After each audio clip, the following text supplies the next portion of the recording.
Great men don't tell their stories, so I have to tell you about Dr. Emilio Rubio Ruidera.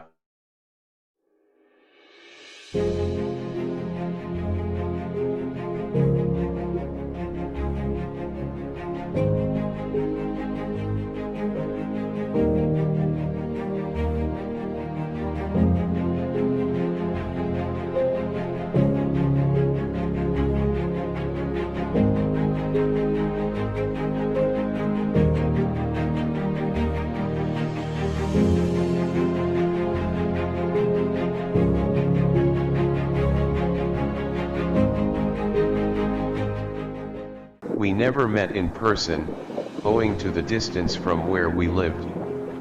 He relocated to America, at the height of martial law in the Philippines, and there he would spend the rest of his life, as a successful medical practitioner. He was blessed with a good family, his wife was also a doctor, and his two sons were gainfully employed professionals. We got acquainted through the internet, in April 2009. I was then a struggling journalism teacher, with nary a good working facility nor equipment and devices, to provide for my students' needs.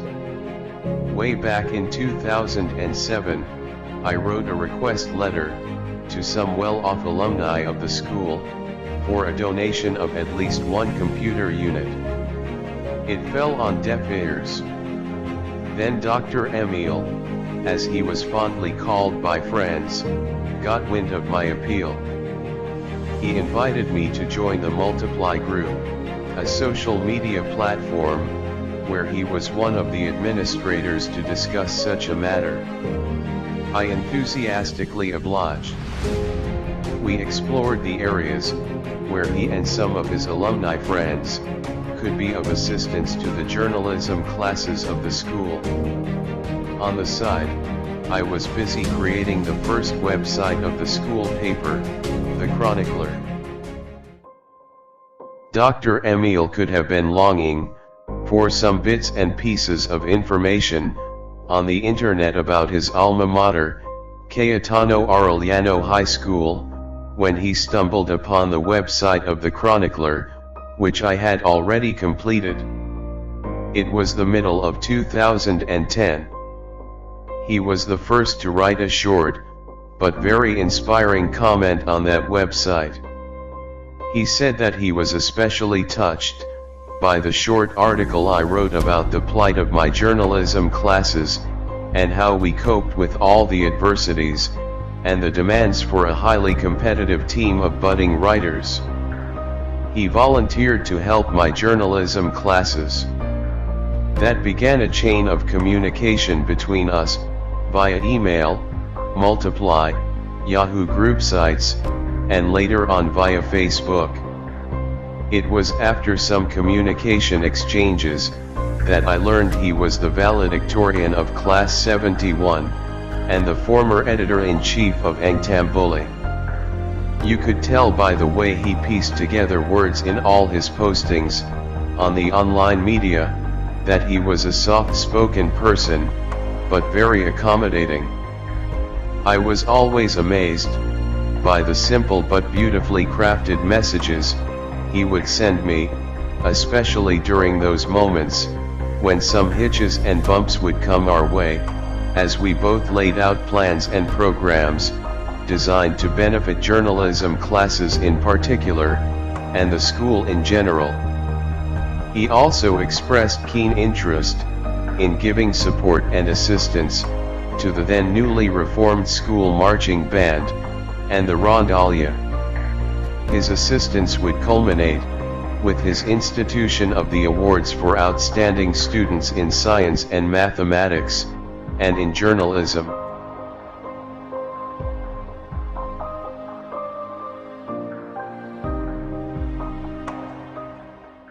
Dr. Emilio Rubio Ruidera was born on January 25, 1953, in the rustic Baler, Aurora Province, Philippines.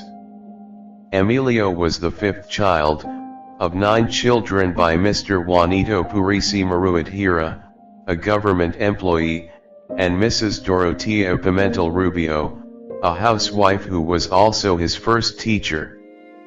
He finished his primary education, grades 1 to 3, at Baller Elementary School in Aurora Province, together with his elder brother and sister.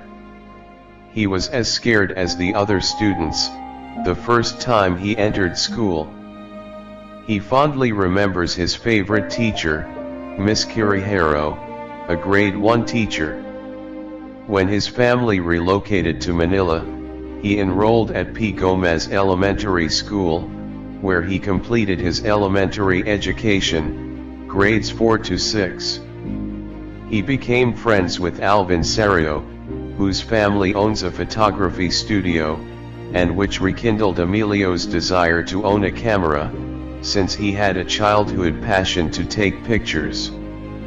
A near-fatal bus accident, at the busy thoroughfare of Manila, created a great impact on the life of a boy, from far-off Baler, Aurora, and which could have altered the course of his destiny. The young Emilio Rubio Ruidera was on his way to Manila Science High School, where he enrolled as a freshman, when a wayward JD bus almost ran him over, an incident witnessed by his mother, Mrs. Dorotea Rubio Ruidera. Fearful for her son's safety and always a caring mother, Mrs. Ruidera had him transferred to a school nearer their residence, the Cayetano Arellano High School. I'm not used to riding buses or jeepneys. My mom saw the incident herself. I was not sent back to Manila Science High School. Alvin Serio, my classmate in elementary school, helped me transferred, when he proposed to Arellano High School. I didn't know where the school was. I went with my cousin to enroll, and I was accepted by the guidance counselor at Lope de Vega Annex, freshman section 1. Alvin became my classmate.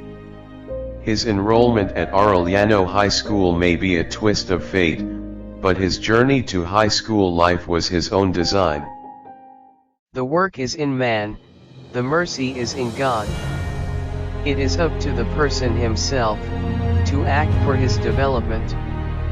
God is the guide to our desired goal. Every problem has a solution. Be patient, diligent, prudent, and above all, trust in God.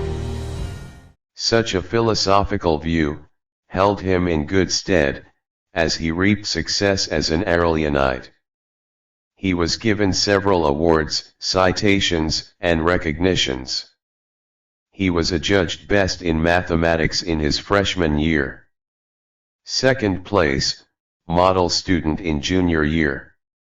First place, NSDB National Science Essay Writing Contest in Filipino, junior year. Angtambuli Award as its editor-in-chief, and to top it all, he graduated as the valedictorian of Class 71. It was not all academics that kept him preoccupied. He played clarinet for the school's marching band, under the baton of attorney Luis Relativo, and later on Mr. Saturnino Milanes. His penchant to write found its haven in Angtambuli, where he became its editor-in-chief, under the able tutelage of his favorite teacher Miss Magdalena Topang. He dabbled a lot in reading history books, newspapers, and magazines. He managed to balance his academic, co-curricular activities, and gallivanting with friends by prioritizing and doing things the soonest time possible. Unlike the general populace of students, Emilio's favorite subjects were science and mathematics. When asked why, he simply said, I'm not sure why, as long as I'm interested. I can remember easily, and there is not much memorization.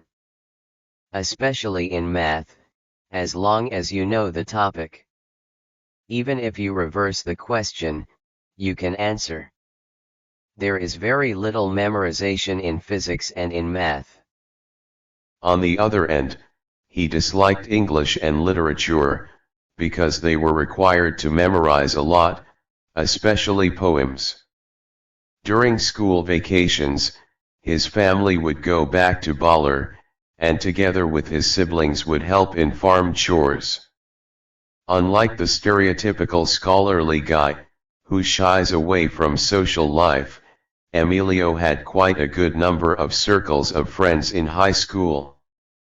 Many, if not all of them, have remained his friends to this day, and the others who had already passed that pearly gate had left indelible marks of sweet memories and remembrances to his high school life. Among the best friends forever he recalled were Alvin Serio, Wilfredo Valero, Ezra Delfin, Daniel Elamil, Alfredo Elisardo, Noel Teodoro, Nelson Perseveranda, Gregorio Angelis, Edgardo Ventura, Elena Manglicmat, Teresita Tagli, Norieta Eloso, Joselina Siwa, Narissa Bautista, and Lourdes Bernardo.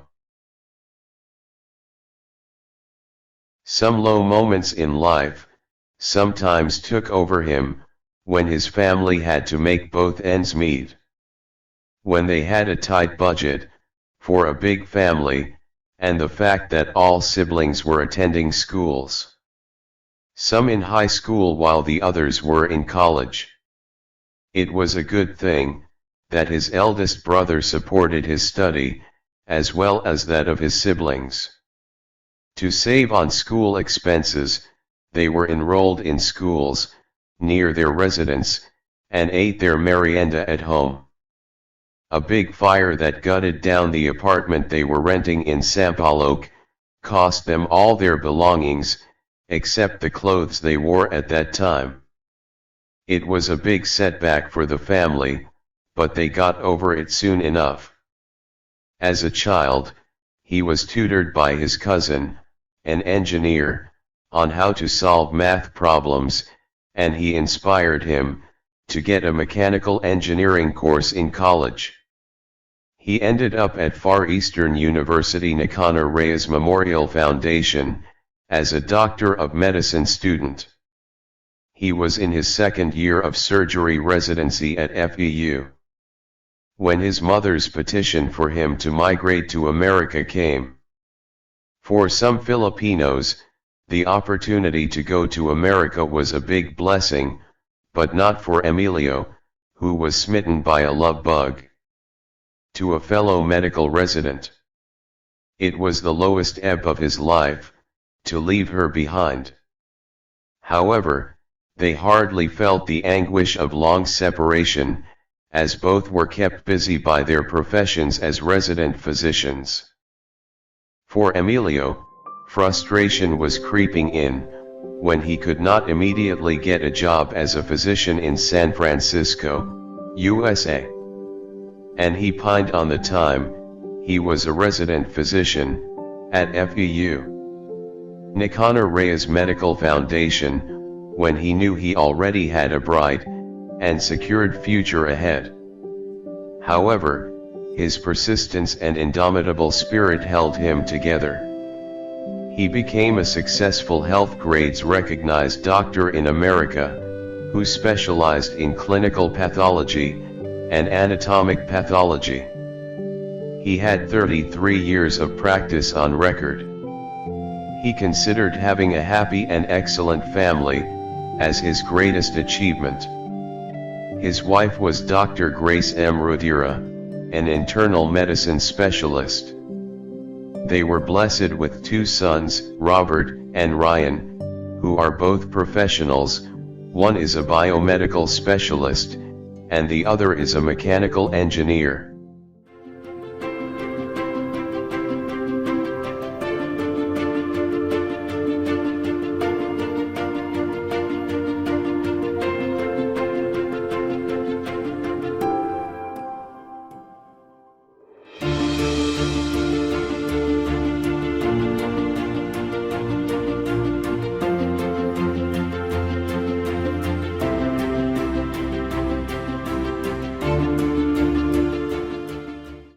Dr. Emilio Ruidera had turned back the hands of time, going back to his alma mater, the Cayetano Arellano High School, and giving back to it and its students, fruits of his labor. True to his character, without any fanfares, and the trimmings of grandiose accolades, Dr. Ruidera was instrumental in reviving the Arellano High School marching band. The band was disbanded in 1997. He single-handedly funded the purchase of new band instruments, and in 2010, the rebirth of the Cayetano Arellano High School marching band came to reality. It's one project closer to his heart, himself being a former member of the school band. He also upgraded the facilities of the journalism classes of the school.